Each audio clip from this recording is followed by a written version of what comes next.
हमारा जो है बेटा जो गवर्नमेंट जॉब में जाए।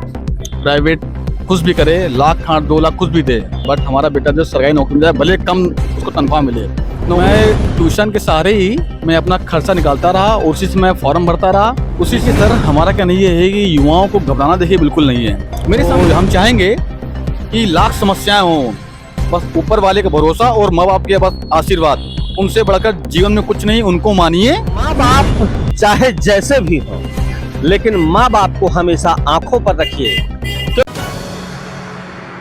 Risky reporters TV.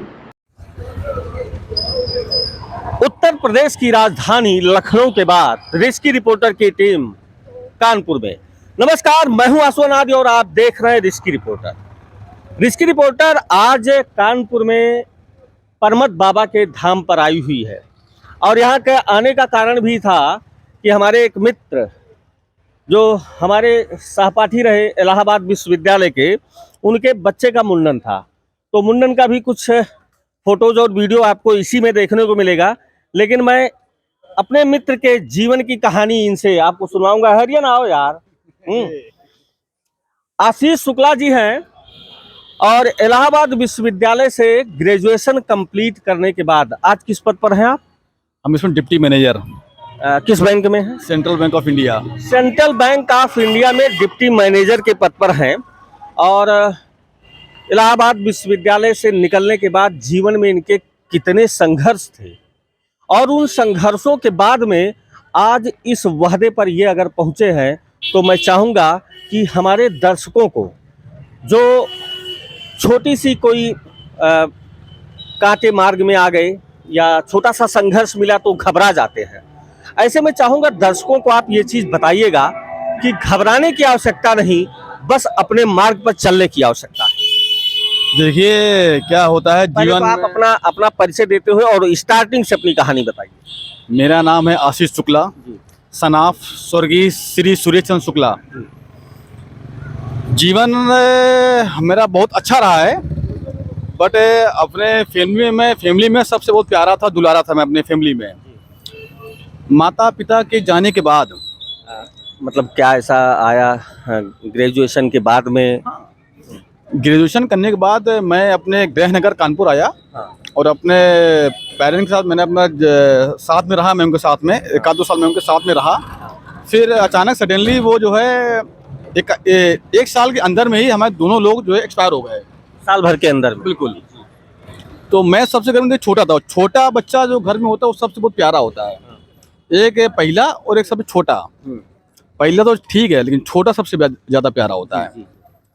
तो छोटे के ऊपर कुछ हमको बहुत लगा कि हम जीवन में क्या करेंगे क्या नहीं करेंगे, जीवन करेंगे हम।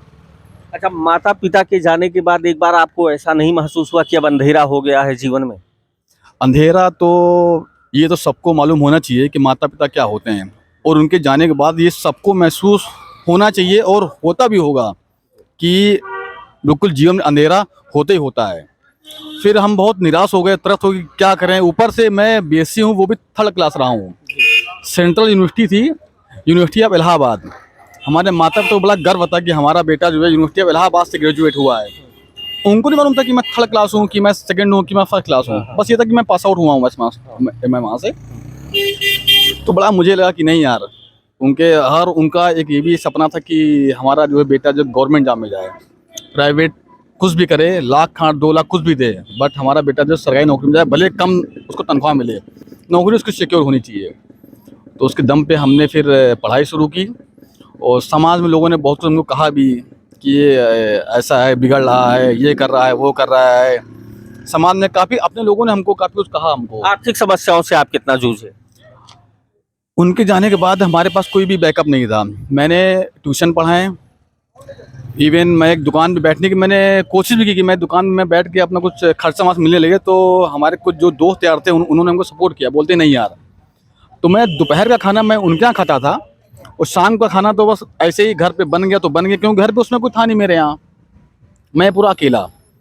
तो मैं ट्यूशन के सहारे ही मैं अपना खर्चा निकालता रहा और उसी से मैं फॉर्म भरता रहा। उसी से सब कुछ भगवान के आशीर्वाद से और माता पिता के आशीर्वाद से करता रहा और अंततोगत्वा हमको सफलता मिली। तो मैं इतना खुश हुआ कि आज ये सफलता कुछ नहीं है, काश वो होते जिनके लिए मैं आज ये बन पाया, काश वो होते।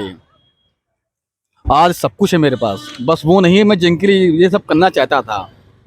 किस पद पर आपका सिलेक्शन हुआ था उस टाइम तो मैं क्लैकल में था। मैं क्लैकल से मैं फिर प्रमोट हो गया, फिर मैं इसमें आया, आगे वो प्रमोशंस में दिया हूँ, उसमें फिर आगे और भी आगे बढ़ूंगा। लेकिन ये प्रमोशन तो ठीक है, बट एक होता ना साथ में एक होना, एक साथ मिलना एक बहुत बड़ी चीज़ होती है। साथ नहीं हो पाया वो चीज़, और हम भी कोशिश करते हैं कि जीवन में अगर कुछ बन जाइए तो अपने माता पिता का अपने आंखों पे रखिए उनको, भले जैसे भी हो उनको आप अपने आंखों में रखिए, आप हमेशा आप आगे बढ़ेंगे। और हमारे दर्शकों को आप क्या शुभकामना देना चाहेंगे, और उन युवाओं को जो ऐसी समस्याओं के बाद घबरा जाते हैं और सारा चीज़ छोड़कर अपने मार्ग से भटक जाते हैं? देखिए सर, हमारा कहना ये है कि युवाओं को घबराना देखिए बिल्कुल नहीं है। मेरे सामने भी केस हुआ था, मेरे माँ बाप जब एक्सपायर हुए थे तो मुझको लगा कि मैं क्या करूँगा, बिल्कुल अंधेरा था मेरे सामने, कोई बैकअप नहीं, कोई एक 500 रुपये मुझको देने वाला नहीं था कि मेरे को 500 रुपये की कोई मदद कर दे। तो मेरी नौबत ये आ गई थी कि मैं एक दिन सुसाइड कर लूँ, मैं जाके एक दिन, मेरी नौबत ये आ गई थी। लेकिन नहीं, मेरे दोस्तों ने मेरा बहुत सपोर्ट किया, मेरे जो और भी और रिश्तेदार थे मेरे मामा के यहाँ से, बहुत सपोर्ट मिला हमको, बहुत मेरी उन्होंने हिम्मत बंधाई, बोलते नहीं, साथ दिया उन लोगों ने मेरा, भले पैसे से नहीं दिया, लेकिन हाँ एक मोरल सपोर्ट, एक अंतरात्मा से सपोर्ट उन्होंने मेरे बहुत किया।